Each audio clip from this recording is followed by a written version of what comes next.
Bueno, muy buenos días para todos, para todas. Esperamos que se encuentren muy bien. Les doy la bienvenida en nombre del Centro de Investigaciones a la divulgación de la estudiante de maestría Laura Carolina Rojas, con su proyecto de investigación Clandestinidad, Precarización e Indignidad, Garantías Mínimas Laborales y la Protección Social para el Ejercicio Voluntario del Trabajo Sexual Autónomo en Colombia.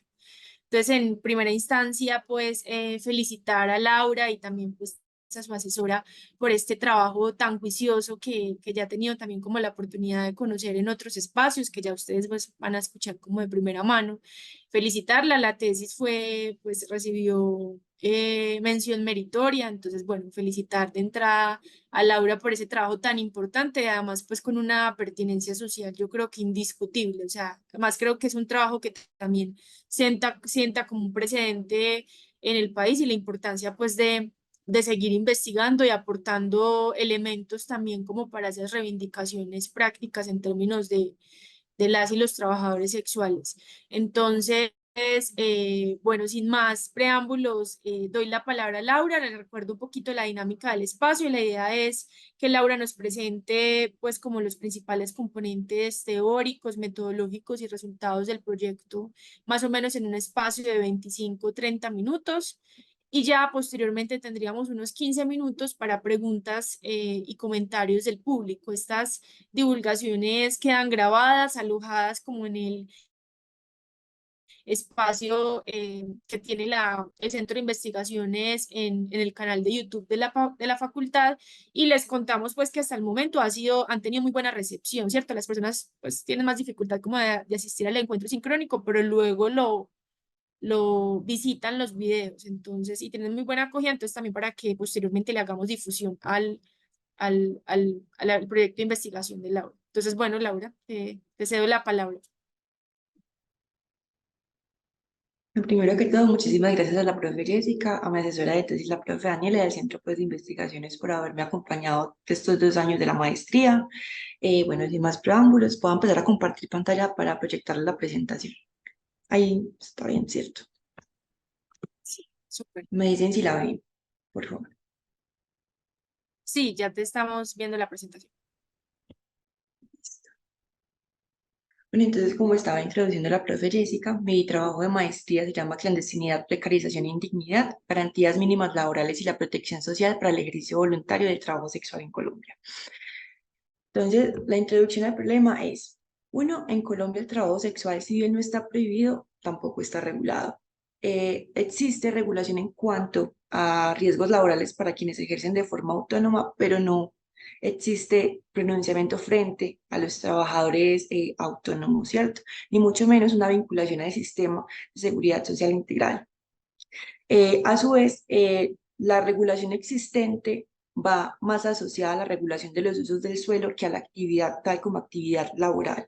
Y por otro lado, si bien hay un reconocimiento vía jurisprudencial desde el año 2010 con la sentencia T629 del 2010, esta ha tenido un efecto simbólico, pero en la práctica no ha tenido los efectos vinculantes en derecho que se esperarían que tuvieran. Entonces, de ahí se producen unos efectos en doble vía, unos efectos entonces de tipo social, que son fenómenos políticos y discursivos en torno al trabajo sexual, que en este caso es la no regulación, que en última se traduce en violencia, ¿cierto? En violencias culturales y en violencias directas. Y por otro lado, es un efecto normativo, ¿cierto? Que a pesar de que hay una regulación, es una regulación de tipo viendo la actividad como un mal necesario, por tanto se reconoce más, no se regula, que genera unas condiciones de marginación y discriminación que en última se traducen en violencias y están directamente conectadas. De ahí entonces surge la pregunta de investigación, ¿qué y cómo se garantiza la protección social a los y las trabajadoras sexuales autónomos respecto de los riesgos laborales y su bienestar, ¿cierto? Asimismo, cómo el derecho laboral colombiano crea cuerpos y sujetos vulnerables al omitir reconocer y otorgar derechos laborales a este grupo de trabajadores. Y la pregunta macro de investigación, entonces, ¿cómo se van a relacionar los derechos y garantías mínimas laborales con los trabajadores y las trabajadoras sexuales autónomos en Colombia? Allí viene entonces el objetivo general, que es alarizar el trabajo sexual a la luz de la protección social y dos principios constitucionales del derecho laboral, de renunciabilidad derechos de beneficios y garantías mínimas laborales y el derecho a la igualdad. Esto a partir de un caso de estudio en la ciudad de Medellín.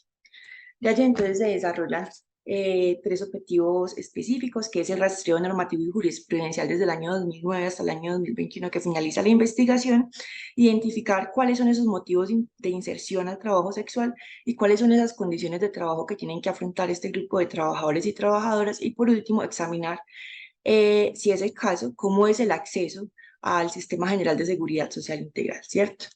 Entonces de allí tenemos la metodología, que es una metodología de investigación, acción participativa feminista, que lo que busca es eliminar las brechas sexistas androcéntricas a través de un análisis que permita abarcar y guiar la mano de los métodos sociojurídicos, el método historicológico, hermenéutico, eh, utilizando a su vez, entonces serían en este caso las como fuentes primarias, entrevistas semiestructuradas, grupos focales, encuestas, revisión de bibliografía nacional en materia de trabajo sexual y derecho laboral, y revisión de las sentencias de la Corte Constitucional desde el año 2009-2021 en temas de trabajo sexual.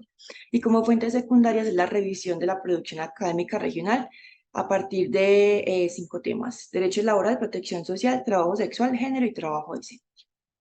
Entonces de allí empiezo como a desarrollar la mirada global, pues, del derecho como un derecho humano, teniendo en cuenta que este se desarrolla, ¿cierto? Se desarrolla en el marco de un sesgo androcéntrico, ¿cierto? Donde el trabajo tiene una visión de trabajo productivo versus trabajo productivo, que es lo que le vamos a denominar división sexual del trabajo. Entonces, el trabajo productivo, que es el trabajo hecho por el proletario, por el trabajador, es un trabajo que es remunerado y que es reconocido. Por el contrario, la mujer que ejerce ese trabajo de cuidado, ¿cierto? eh, es ni siquiera un trabajo, es un mero instrumento que aporta al capital en cuanto a cuidado de la mano de obra y producción de mano de obra, pero en sí no es reconocido, no es remunerado, y de allí se crean unas jerarquías en torno a la división sexual del trabajo que reconfigura y crea nuevos sistemas de opresión y dominación a partir de políticas sexuales sobre el cuerpo de las mujeres y las diversidades, estableciendo entonces un rol de madre y esposa en este caso, y divide a las mujeres en mujeres buenas y en mujeres malas. Entonces, ¿quiénes son las mujeres buenas? ¿Cierto? Las que se ajustan a este sistema de valor sexual, de rol de madre, de rol de esposa, y quien no cumple este rol, que en este caso serían las trabajadoras sexuales, son vistas como malas mujeres. De ahí entonces que se comienza a tejer un discurso en torno al trabajo sexual con unos tintes negativos, ¿cierto? No solamente desde lo normativo, sino también desde lo social. Eh, entonces, de allí tenemos entonces que más o menos a partir del siglo XVIII hasta principios del siglo XIX, el derecho al trabajo fue desarrollado en favor del capital, donde no se concebía el trabajo ligado a la persona. Por el contrario, el trabajo únicamente se concebía como la fuerza de trabajo que aportaba eso, que aportaba esa persona en cuanto a la cantidad, calidad y clase de trabajo, para generar plusvalía para la clase dominante y orientar los procesos políticos de esta clase dominante, ¿cierto? De la burocracia. Más o menos en el siglo XX se empieza a tejer otro hilo discursivo, que es que la fuerza de trabajo no puede ser desvinculada del hombre, ¿cierto? Entonces, en este caso, el trabajo va cargado de unos tintes morales y políticos que trae la persona, y se crea una tensión entre proletariado y trabajo, que obliga, digamos, al derecho laboral a ver el trabajo desde una perspectiva tripartita, desde una perspectiva no solamente política, sino también económica, pero a la vez una perspectiva humanitaria, lo que obliga a generar condiciones dignas de trabajo, que más o menos por allá en 1946 empezamos ya a hablar de fenómenos del fundamentalismo, que después de la Segunda Guerra Mundial se empieza a hacer un impacto en América Latina, ¿cierto? Que es cuando se comienza a gestar ese constitucionalismo en esta región, y que repercutió en la formación de los estados sociales de derecho en América Latina, y a su vez trajo consigo esa concepción de trabajo, ¿cierto? Trabajo necesariamente conectado con derechos humanos, hablando entonces que no solamente aplica para el trabajo subordinado, sino también para ese trabajo autónomo, entendiendo que el trabajo permite la materialización de otro tipo de derechos para tener condiciones de vida dignas, y no solamente en el papel, sino también en lo material. Sin embargo, entonces hay que recordar que ese Estado social de derecho se crea bajo esa tensión de capitalismo versus fuerza obrera. Y allí, más o menos durante el siglo XX, el capitalismo se vuelve a adaptar y bajo la teoría schmittiana del estado de excepción, se va a crear una crisis económica que justifica la regresión de derechos laborales para garantizar el capital. De allí que empecemos a hablar entonces desde el siglo XX más o menos de conceptos de regularización del trabajo y flexibilización del trabajo, ¿cierto? De allí se podría llegar a afirmar que el derecho al trabajo se reconfigura a partir de las necesidades del mercado y la política neoliberal, que nos va a definir, nos va a redefinir nuevamente qué es trabajo y qué no es trabajo, pero a su vez también esas jerarquías que anteriormente venían de esa división sexual del trabajo. Entonces ya no va a ser unas jerarquías a partir del sexo y del género, sino también de la clase, de la etnia y de la raza principalmente, que van a reforzar y van a crear nuevas exclusiones y jerarquías de dominación. Entonces, ya allí nos saltamos más o menos a 1970 para ir hilando ya esto que tiene que ver con trabajo sexual.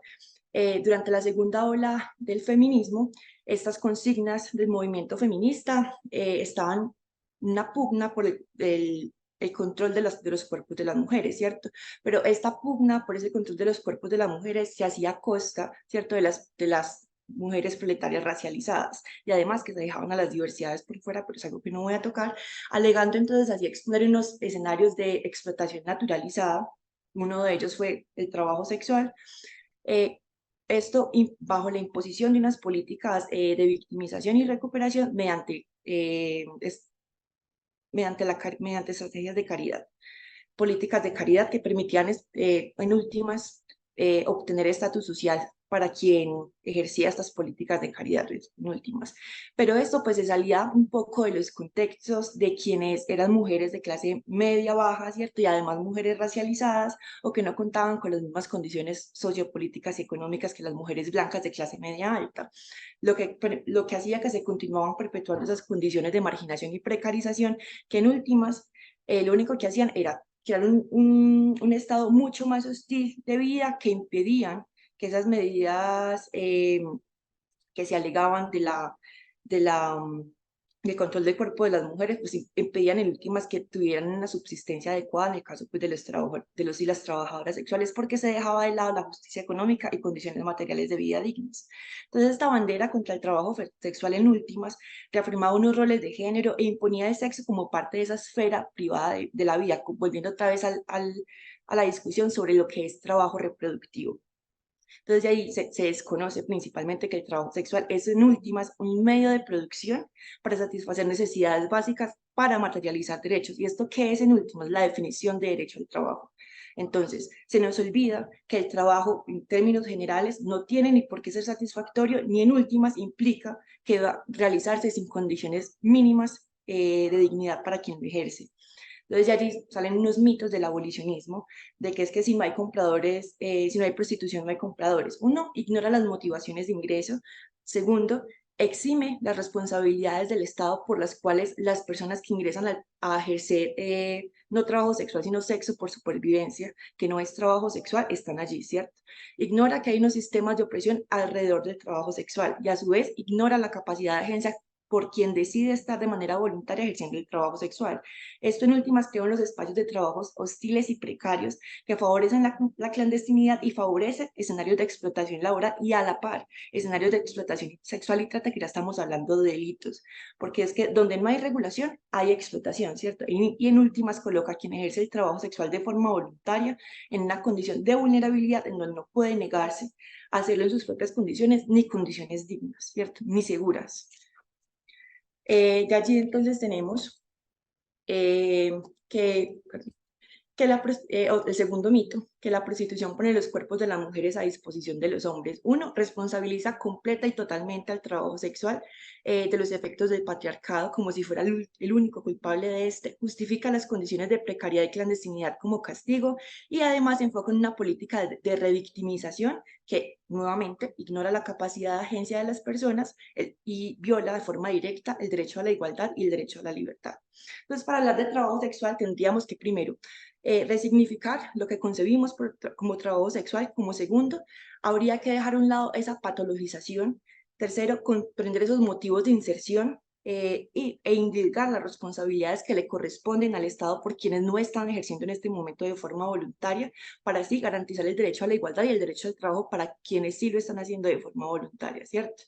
Entonces, ya bajándole a la normatividad colombiana, con la formación del Estado Social de Derecho, la Constitución de 1900 y la Constitución de 1991, el derecho laboral se expone como un pilar del trabajo, como un pilar, perdón, del Estado, que obliga al Estado a garantizar a todas las personas este derecho en condiciones dignas y justas, ¿cierto? Esto en últimas, para garantizar la igualdad material para todos y todas las ciudadanas, especialmente para quienes están en una condición de vulnerabilidad manifiesta.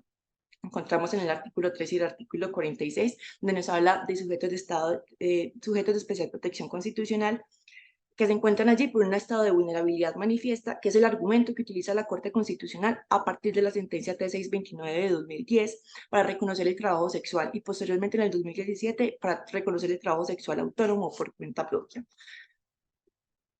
Perdón, me atrasé un poquito con las diapositivas. Entonces, aquí es una pequeña línea jurisprudencial de lo que ha dicho la Corte Constitucional. Entonces, tenemos la sentencia fundacional, que es la sentencia donde por primera vez se habla de trabajo sexual, es en el 95, que tiene un hilo discursivo tirando hacia regulación, abolición, eso hasta el año 2009. A partir del año 2010 aparece la sentencia T629, donde ya podemos hablar de una sentencia de hito, en donde se reconoce el trabajo sexual como trabajo a partir del derecho a la igualdad, a la igualdad material y a esa vulnerabilidad manifiesta que tienen estos y estas trabajadoras. Y como les contaba, la sentencia en el 2017 es T073, que tenemos como sentencia arquidémica, donde también reconoce no solamente el trabajo sexual subordinado, ¿cierto?, sino también el trabajo sexual autónomo como trabajo y obligación del Estado para proteger a esos sujetos que lo ejercen en este momento. Sin embargo, a pesar de ese reconocimiento jurisprudencial, se continúa hablando en términos incluso por la misma Corte Constitucional de un trabajo poco digno, e invita a las autoridades a ejercer políticas de rehabilitación. Entonces, no se despliegan ni se ordenan políticas que eliminen esas condiciones de vulnerabilidad. Pues queda preguntarnos, ¿trabajo como derecho humano? Sí, pero ¿para quiénes, cierto? Entonces, nuevamente se refuerzan estas divisiones sexuales del trabajo porque se carecen de igualdad material, ¿cierto? Entonces, esta desigualdad es tolerada, naturalizada, inclusive desde el derecho, generando entonces precarización y violencia que conduce a unos fenómenos nuevamente de exclusión y a su vez unas dinámicas sociales muy violentas para quien ejerce el trabajo sexual. Entonces, pues, como resumo un poco, pues, como lo que ha hablado la Corte Constitucional. A su vez, el trabajo sexual, pues, no se puede desconectar de estos fenómenos de interseccionalidad, ni la hiperglobalización, ni mucho menos de la reconfiguración del Estado, ni de la reconfiguración, perdón, de la estructura social que se da con el fenómeno de la globalización del capitalismo. Esto en tanto se habla de una naturalización de unos órdenes sociales, y esa redistribución hace hablar en términos de pobreza como una situación de mera causalidad y naturalidad, ¿cierto? Entonces se reconfiguran políticas donde se modifica la asistencia social por el asistencialismo focalizado, que no comprende la multidimensión de la pobreza, no hablando de pobreza en términos de carencia material, sino en carencia de derechos, ¿cierto? Ausencia del Estado para proporcionar condiciones de vida dignas, que generan con esa condicionalidad de ese asistencialismo, crea unos círculos de dependencia que en últimas conducen nuevamente, perdón por repetir tanto el término, a unas condiciones de exclusión y de precariedad, ¿cierto? Y sobre todo de marginación social, que impide, de social y jurídica, que impide en pleno ejercicio de derechos ciudadanos, que crea a su vez una ciudadanía de segunda categoría, que en el caso de los trabajadores sexuales, para el caso de estudio, se puede vislumbrar, que ya pues, a continuación les esbozaré brevemente. Pues de allí, ¿por qué hablamos de ciudadanía de segunda categoría? Porque son sujetos que formalmente tienen todos los derechos que todos los ciudadanos tenemos, pero en la práctica se carece de esos derechos sociales, civiles y políticos en su ejercicio. Bueno, Entonces, para iniciar, como un panorama de cómo estamos en términos de protección social en la América Latina y el Caribe, la Comisión Económica para América Latina y el Caribe en el año 2022 publicó un informe en donde nos indica que el gasto social ha disminuido abruptamente después de la pandemia. Entonces teníamos que en pandemia la región del Caribe destinaba un gasto social que representaba el 50,2%, en el 2021 un 47,2% y al año 2022 un gasto social del 15,6%. Esto indica que hay una incapacidad estatal de garantizar la igualdad a todos y todas las ciudadanas de la región. Eh, en esto se traduce nuevamente en ciudadanías de segunda categoría, ¿cierto? Eh, entonces, frente al caso de estudio, se hizo con 16 trabajadores y trabajadoras sexuales de la ciudad de Medellín, en donde vamos a empezar entonces situando la condición en la que se encuentran actualmente. Entonces tenemos que en el ámbito jurídico, frente a la regulación del trabajo sexual en la ciudad de Medellín, solamente contamos con el acuerdo 048 de 2014, que es el plan de ordenamiento territorial, donde hay una clasificación que se limita únicamente a los usos del suelo y destina a la Comuna 10 como una zona de mixtura, es decir, una zona donde se pueden ejercer todas aquellas actividades que son de alto impacto social sin que sea una zona de tolerancia propiamente, porque no existe para la ciudad de Medellín. Y el acuerdo 02 del 2020, que era el Plan Municipal de Desarrollo, que tenía un enfoque o una priorización para personas en situación de prostitución. Y lo digo en situación de prostitución porque es textual y es peyorativo en sí mismo el término. Y este plan municipal de desarrollo estaba enfocado en dos líneas. Uno, atacar esas condiciones de vulnerabilidad por estar en situación de prostitución y disminuir esas brechas sociales en razón a esa situación de prostitución de estas personas. Entonces envía pues derecho de petición a la alcaldía de Medellín y nos contestan que no hay una caracterización, teniendo en cuenta que desde el año 1998 el programa por mis derechos, que ha tenido diversos nombres, eh, ha liderado pues como esta bandera de la lucha contra el contra la prostitución en la ciudad. Sin embargo, no cuentan con una caracterización y únicamente nos entregan entonces pues los registros de lo que ha sido este programa desde el año 2010 en la ciudad de Medellín hasta el año 2022. De allí entonces nos entregan eh, 4 informes únicamente de ese periodo, del año 2016, 2018, 2019 y el 2020, porque el resto de años no tienen trazabilidad del programa, donde pues de ese informe queda uno con un sinsabor, un amargo en la boca en cuanto a las cifras que presentan, ¿cierto? Esto en tanto son programas que ni siquiera cubren la totalidad de los meses del año, sino que son programas de ejecución entre 10, el máximo ha tenido una ejecución de 10 meses, ¿cierto? Entonces, habla uno de una limitación del alcance y del impacto, y dos, hablan en registros de atenciones de 1.320 personas, pero cuando uno va y mira cada uno de los ejes que tiene el programa, son atenciones en últimas y de seguimiento de 90 personas, ¿cierto? Entonces, ¿qué pasó? En esas otras 1.320 que aducen atendido el programa? Y además que únicamente se limita a atender a esas personas en situación de prostitución que han ejercido la prostitución o que están en riesgo de ejercerlo, porque no atienden directamente a personas exclusivamente a quienes ejercen la prostitución en este momento. Solamente abarcan el territorio de las comunas periféricas de la ciudad, comunas del norte o comunas del sur, pero, o del centro, perdón, sí, centro norte. En términos, pues, ellos hablan siempre en términos de erradicar la problemática del trabajo sexual, ¿cierto? No ni siquiera procurar por condiciones de vida dignas de quienes están en ese momento en esa situación.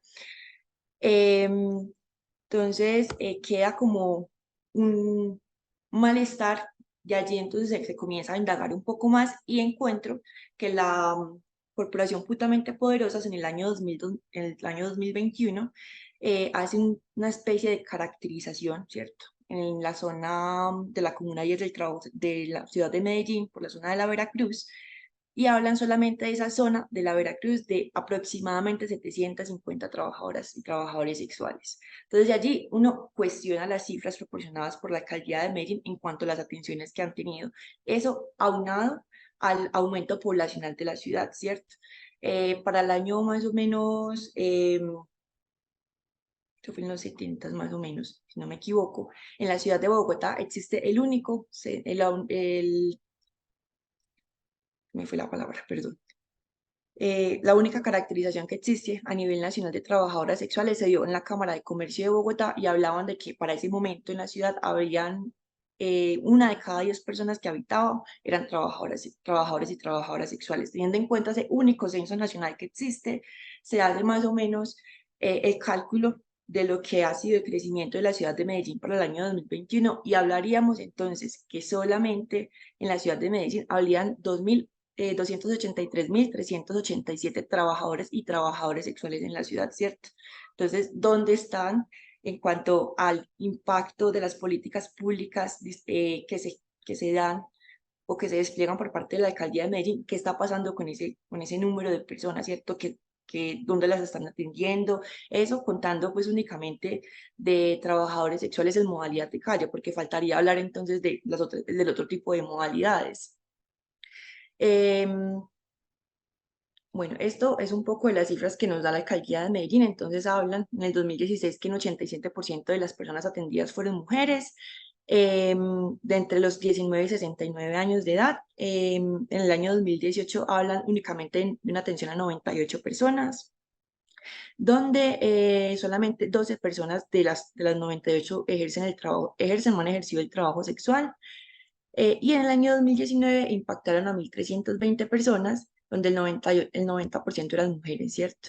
Entre los 18 y 67 años. Entonces se ha aumentado el rango de edad respecto a quienes ejercen el trabajo sexual, nuevamente volviendo a las ciudadanos y ciudadanas de segunda categoría en términos de qué está pasando con el bienestar social, que en teoría es una obligación a cargo del Estado, ¿cierto?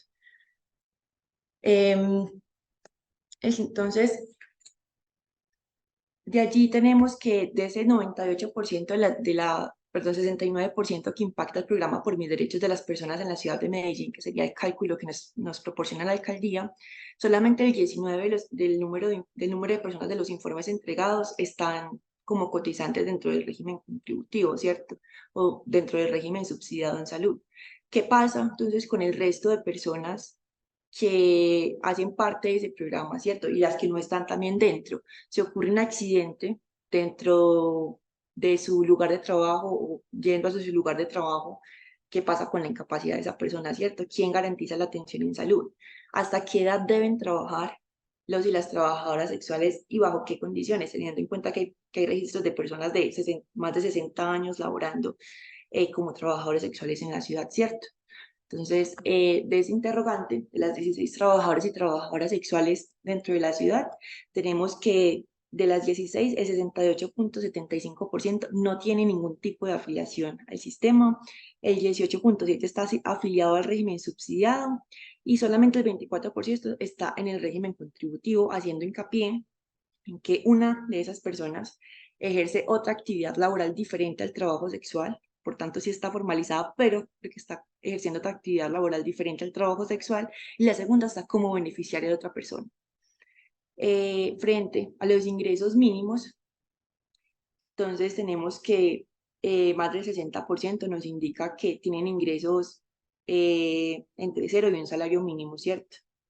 Y lo menos, pues digamos que la pregunta que se les hacía eran los días malos, ¿cuánto era el mínimo? Decían 60.000 pesos en una semana, ¿cierto? Y frente al rango etario, entonces tenemos que hay de las personas entrevistadas hay entre 18 hasta más de 60 años, ejerciendo entonces a quién realmente le está llegando, el sistema general de riesgos laborales realmente a quién está cobijando, ¿cierto? Entonces, elevó un derecho de petición al Ministerio de Trabajo solicitando pues las cifras de afiliación frente a las contingencias de salud, pensión y riesgos laborales para quienes ejercen el trabajo sexual dentro del periodo 2010 a 2022 que nos interesa investigar con el cambio jurisprudencial. Y nos indica que para el año 2022 habían 4.384 personas afiliadas al Sistema General de Riesgos Laborales bajo la actividad de otras actividades que incluyan a trabajadores y trabajadores sexuales. Sin embargo, cuando envío derechos de petición a las aseguradoras de riesgos laborales, nos indican o nos proporcionan los informes de accidentes laborales, quienes realmente están bajo ese código, porque no solamente es trabajadoras sexuales, sino que habla de damas de compañía, son enfermeras que ejercen esa labor de compañía a personas mayores, ¿cierto?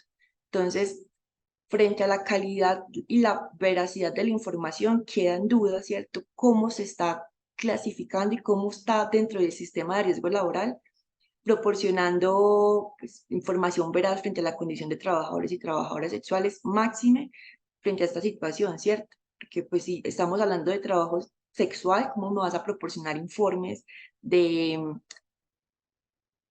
personas que hacen compañía a personas mayores, ¿cierto? Que cuidan personas mayores.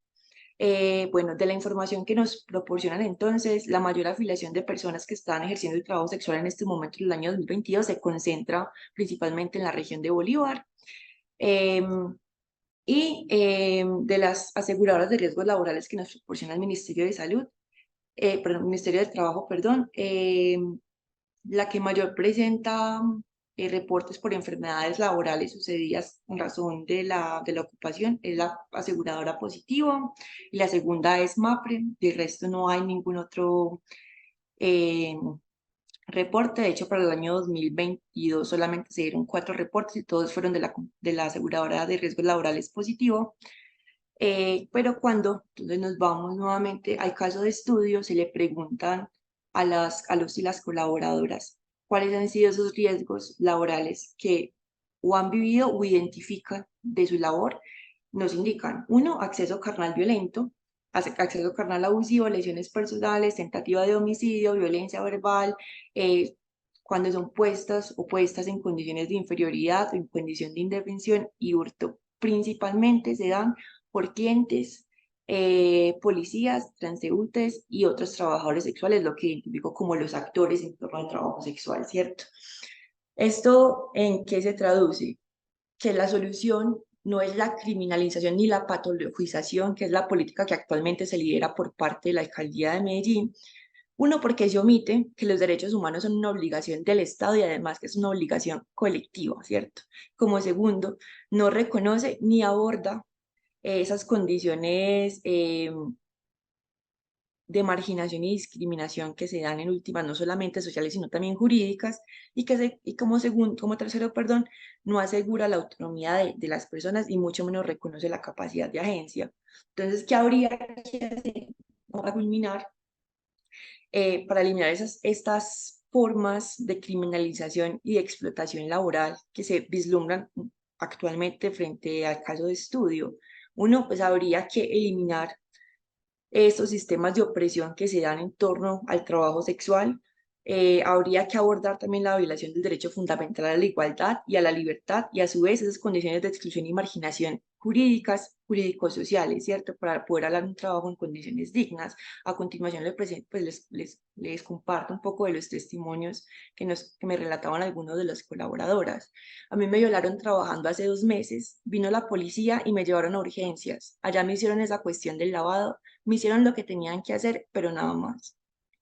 Minimizan todo por ser trabajadora sexual y mujer trans, todo es VIH. Entonces es un estigma doble. Si voy por fiebre y un dolor de muela, lo primero que me hacen es una prueba de VIH y de enfermedades de transmisión sexual. Eso no pasa con otras personas. Sería muy bueno, pero no. Uno no puede ir a la EPS, ahora a la ARL a decir que tuvo un accidente laboral, es imposible. A uno le toca buscar como pueda, cómo tomar algo para el dolor o mirar una asistencia, cómo hacerse una curación una misma. Yo estaba parado en Bolívar por Palacé y había una persecución de la policía a unos ladrones. Empezaron los disparos y la policía subió por la calle donde yo estaba y ahí me dieron a mí. Estoy vivo porque mis hermanas me ayudaron, pero el policía en vez de ayudarme pasó por el lado y me pateó. Quedé en estado vegetativo por 10 años, por 6 años. Y hace apenas un año comencé a mover solo el lado izquierdo de mi cuerpo, pero yo no puedo hablar bien, no puedo comer bien, no puedo moverme bien. Caí en una depresión, pero acá estoy. Entonces, en últimas, estas condiciones precarias que se ven obligadas a enfrentar los y las trabajadoras sexuales de la ciudad de Medellín son en últimas un reflejo de la estructura social y la estructura legal que perpetúa esas condiciones de desigualdad e injusticia a ciertos grupos poblacionales, volviendo nuevamente al término de ciudadanos y ciudadanas de segunda categoría. Entonces, retomando, ¿qué solución encontramos o encuentro para esto? Uno, hay que hablar en términos de despatologización para poder resignificar lo que es trabajo sexual, brindar condiciones y garantías materiales y comprender el fenómeno multidimensional de la pobreza. ¿Sí? Entonces, que no es solamente entenderlo, sino también responsabilizar al Estado por las obligaciones mínimas que tiene de rango constitucional para con todos los ciudadanos, ¿cierto? Entonces, ¿cómo podríamos hablar en términos de protección Don social? Caro, vayamos cerrando, porfa, por Listo, temas de ya. tiempo. Gracias. Entonces, ¿cómo podríamos entonces encontrar una solución en términos de protección social? Pues esta apuesta, digamos que se podría abordar desde la renta básica, ¿cierto? Y como segundo, pues aducir a la creatividad jurídica, lo diría mi directora de tesis, en cuanto a mirar cómo podríamos integrar el sistema de seguridad social integral para quienes han ejercido o ejercen el trabajo sexual, entendiendo que no todos tienen, digamos, o han tenido acceso al mismo, o sea, que nunca han cotizado o que si han cotizado no tienen las semanas mínimas, digamos, en caso de los que tenían más de 60 años. Para hacerlo. Entonces, esta podría ser, pues, digamos, es como una apuesta, una vía que le podría ver a eso, y allí entonces, para culminar, recomendaciones, ¿cierto? Que no hay no existe una homogeneidad en los contextos en que se ejerce el trabajo sexual, lo que obliga entonces a crear un régimen especial en pensión, y que necesariamente tendría que haber por parte del Estado una caracterización para poder siquiera hablar de diálogo social. Entonces, y por último, pues para despedirme, no todas las personas que ejercen el trabajo sexual son víctimas y no todas las víctimas quieren la prostitución. Muchísimas gracias. Muchas gracias a Carolina. Bueno, no sé si de parte de los asistentes hay alguna pregunta o comentario.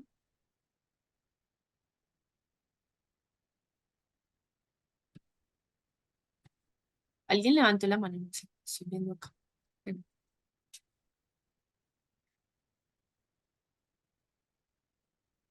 Bueno, no hay ninguna pregunta o comentario.